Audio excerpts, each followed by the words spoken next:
Take this job and shove it. I ain't working here no more. Everybody's working for the weekend. Taking care of business every day. Now it's wow, wow, wow, wow. Welcome to the working week. Working 9 to 5, what a way to make a living. Minimum wage. Yeah! Okay, welcome to another edition of the Working Lunch. I'm your co-host, Jeff Turgeon, from the Central Mass Workforce Investment Board. And as always, I'm joined by... Jennithan Cortes, Operations Manager at Workforce Central. Welcome. Another month. Welcome. Welcome. Yes, back. another month. Another month. A lot going on in the spring. Spring, a lot of things beginning. Oh, a new beginning. Yes, the weather is changing. Yep. A lot of people So- looking for a new start on their career, a new start on their outlook for The workforce. hibernation season is over. They've come out. Spring is in the air. And you guys did one of the largest job fairs in New England. Actually, yes, we did last week. Well, it'd be a couple weeks from now, but Yep. it was another successful event. Our 7th annual job fair in collaboration with the DCU Center. Yep. We had 105 employers Wow. and about 1,200 job seekers come this year. So it was a nice. I mean, over 100 employers all looking to hire qualified folks, and then how many job seekers did you say? 1,200. 1,200. 1,200 Wow. people over a course of a 4-hour period. Yeah, so they're not all on top of each other or whatever. No, actually, it was this year was kind of nice because we were in a different room this year with the DCU Center, and it's such a great partner. The downstairs room, or? Yes, the downstairs, the Okay. South Hall, Yep. we call it. And they're such a great partner. They work with us very well. Jim and Don, kudos to you. Thank you very much for everything you did to help us. Our business services team was there. We had folks from the veterans were there, the veterans reps, Bill and Mike, and Don from QCC, who we have a working relationship with there. So we had quite a lot of staff there. Great team there, yeah. Fantastic team. Everything went without Helping a move the hitch. traffic along and get people where they want to be. It was a steady flow. Yep. It was a steady flow. But the best part about it this year was the fact that you got to see folks talking to employers Yeah. and vice versa. So we've had years where we've had over 2,000 people there. Yeah. I mean, for the last 3 years, we've had about 2,000 people. And sometimes lines can get a little backfilled. Yeah. And employers start to move people along a little bit quicker than you really want. So this is really one of the signature events for the Career Center. Oh, without a doubt. It's actually, Yeah. as you mentioned earlier, it's the largest job fair held in Central Mass, and one of the largest held in the entire state of Massachusetts. And Well, it's one of the largest in New England. Our crack research team had verified it is in fact one of the largest in New There you England. go. We've had bragging rights before. I think Yeah. we were the largest. We worked together with the DCU, and previously we had worked with the hockey team, the Sharks. Yep. So that helped, market the program and what have you. So now 7 years, time flies. Yeah. 7 years, and Well, we're and still again, working you guys on it. do a great job, and I know that there's a lot of behind-the-scenes work to prep for that, a lot of employer engagement that happens Yep. to get them on board, get them ready to go, and it's a great day for all. Like you said, people get a chance to talk to an employer, actually find out what they're looking for, how they go about, breaking into that business. A lot of times these days, online applications. But and impersonal. Yeah, very But impersonal. you know what it is also is that people get to talk to multiple employers. So they actually walk around, they look at the list. We provide the list of employers on an ongoing basis so people are aware of who's coming. And they can kind of plan their itinerary for the day and say, I want to talk to 2 or 3 companies Yeah. because they're all in the same line. They have about the same positions. And every company that we work with has openings. Yeah. So, and we're assuming And you every have, job seeker there is those looking for a job. 1,200 people includes a lot of great, candidates that are out there. They come really sharp, dress sharp. They're ready to go. They've got copies of their resume. They're ready to give that 2-minute elevator pitch about them. Well, we try to help our customers Yeah. along by coaching them, advising them how to handle a job fair. 30-second elevator pitch, your resume, dress Yep. for success, those kind of things. Give them a little background, a little guidance. But by the same token, we have a lot of folks who hear from it from all the marketing campaigns that are available. So they're not career center customers, so it's open to the general public. And we had people from all over, and we're talking Rhode Island, Connecticut, New Hampshire, Massachusetts, employers that covered the spectrum as well. We had companies from outside of Massachusetts, but obviously in New England. And Yeah. Again, another great event and success, and kudos to the staff who got it together. Well, and I know that this is a busy month just in general. A lot of planning gets done at the Career Center and at the Workforce Board. You know, we're always trying to think about, hey, what's coming up the next year? The budget numbers start coming out, and so it's a really busy time around the planning effort too for how we're going to approach, because our fiscal year in the government world kind of starts and programs starts July 1st. So you know, a lot of that kind of activity takes place, you know, at this time frame. So, but there's a lot, again, a lot of exciting stuff to do. I mean, we have job days in the career centers. So Worcester has a job day the last Friday of every month.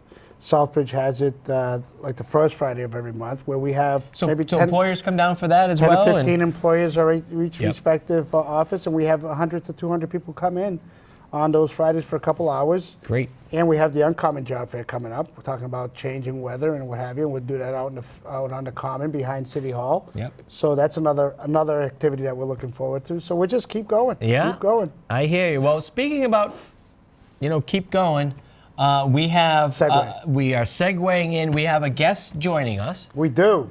Miss Deb Gonzalez, who's an employment specialist at a program called Operation ABLE. Correct. Which is part of the CSEP, which is the Senior Corps of Senior Employment Community Employers. There you go. Here it is. Well, thank you for joining us. Well, thank Hello, you for Deb. the invitation. Hi, And so we Jennithan. know How are that you? you're actually over at work. You're outstationed over at the Career Center. We're one so of tell us a little partnering bit. agencies, and we Yeah. service the mature worker, Okay. 55 and older, who's out there looking for a job. Which isn't particularly old these days. No, not at all. But they're out there, they might not have worked in 5 or 10 years. It might have been a displaced homemaker who's, you know, raised her kids and now wants to get back. So we help them get a little training, place them in some agencies. We have 2 people right now at Workforce Central. So in you Worcester. actually help people find paid employment opportunities while they're seeking subsidized, non-subsidized employment. It gets them some skills and training. Gives them a foot in the door. A foot in the door. Gets them back out in the public eye. And it's a part-time position. It's part-time, 20 hours a week. They get paid through our agency. And we assign people to different nonprofits or municipalities or... So we've been talking off air, and Milford has had a staff member from Operation ABLE for the last, I'd say, 3 or 4 years. Different people. Obviously, it's a 1 year. It's kind of like a 1 year. It's a 1 year commitment. Although I've had people stay in there. It's a 4-year duration of the program. But I've had people stay at their first assignment for a couple of years. Nice. With the hope that that be employer leading to will that be next- able to take them on board when the funding's available, usually, because it's nonprofits. I think it's been a great add-on to us. It's been a win-win situation. As a host agency, we've had very, very good people come through our door and work with us, and I believe most of them have worked with us for quite a while and then moved on to full-time employment. And use that as a stepping stone to, as what you said, you know, get back into the mix, feel good about themselves, build some skills. Well, I was going to say they get to network. We're a career center, right? Get out there, exactly. How do we agencies had a volunteer or an intern as well. Right.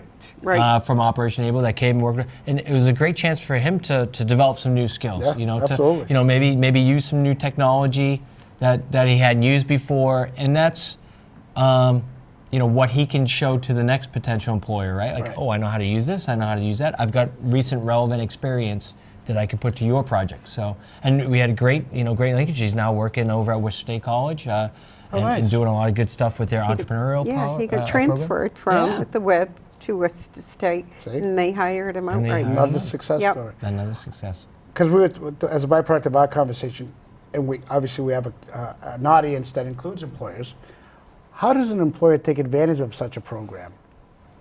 They would contact the Career Center, Operation ABLE, at my office. They can call on the phone number I gave you earlier. Yep. And I would meet with them, see if they met the criteria. They would have to be a 501c. So I was going to say, what's the basic criteria then?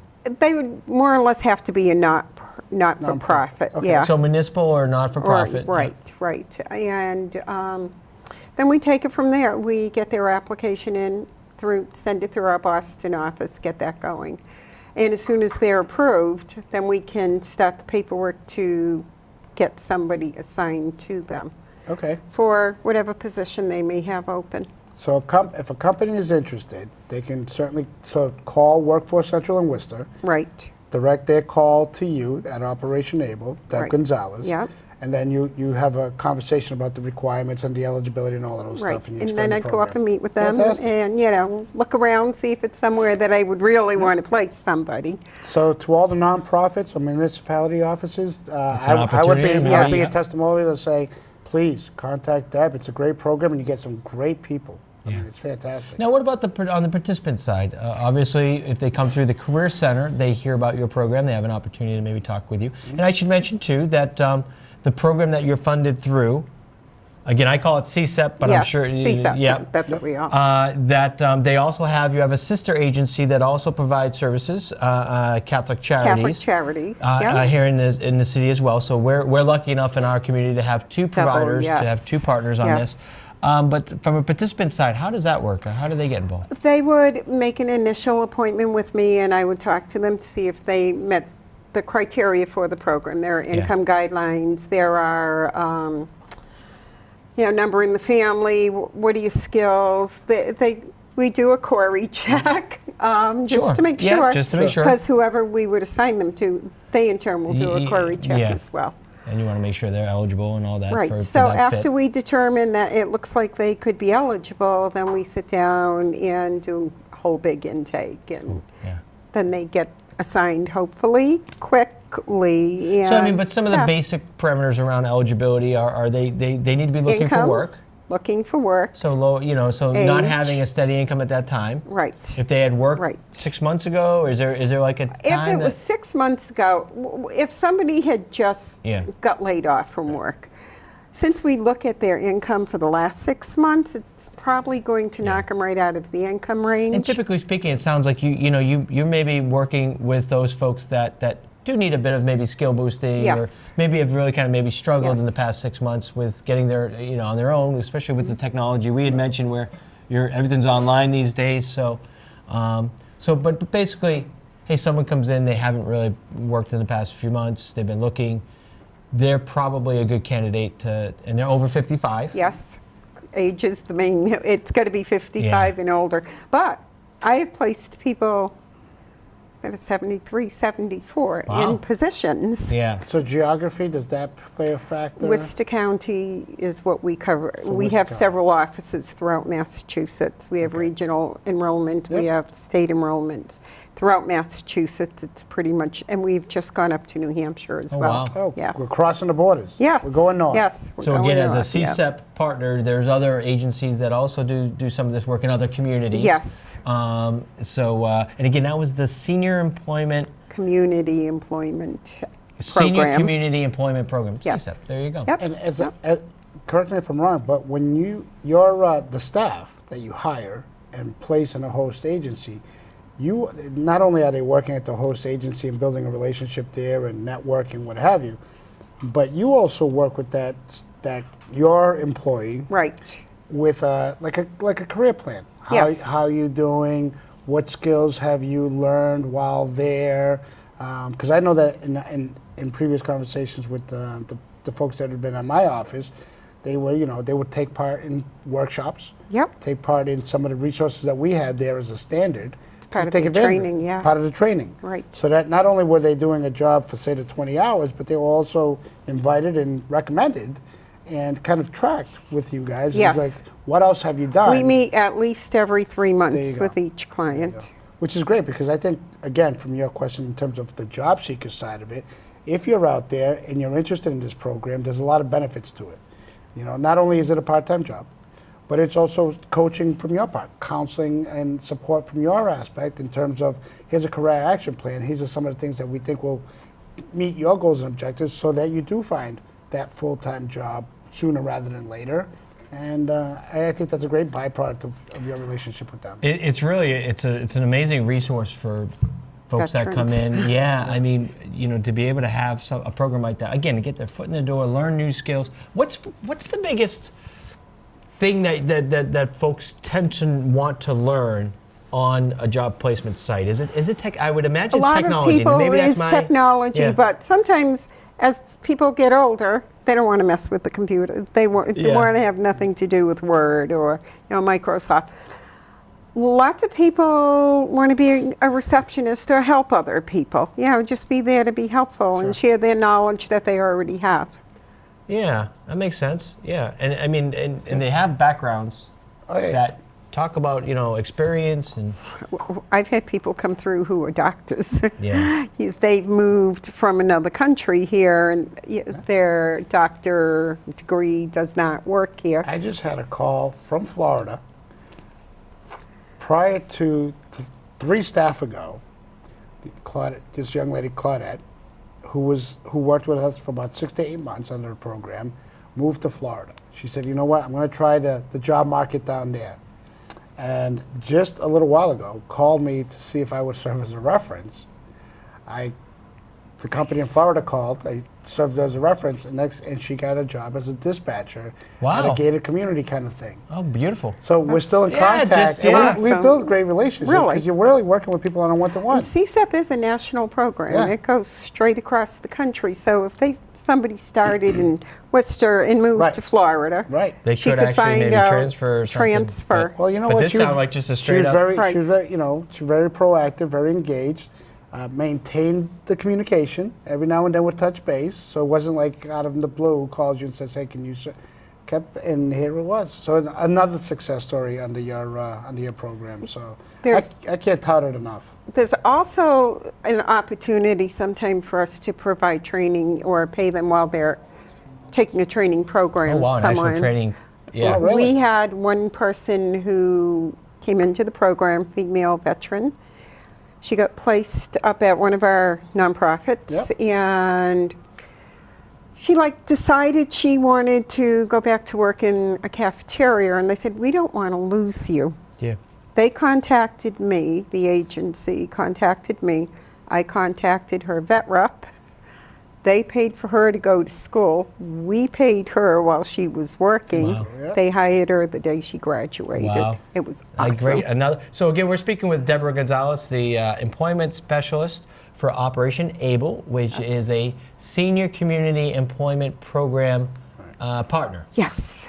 Well, anything now? How do folks, whether you're a potential host site or potential participant, how do folks get in touch with you? I think they should just pick up the phone. My desk phone is 508-373-7684. Or if they're in the office, come up to the counter of the front desk and say, "Is Deb here and is she available?" Now you also have a website. Correct. And I know we mentioned it, but I don't want to skip over it and lose out on. You do want to work with veterans as well.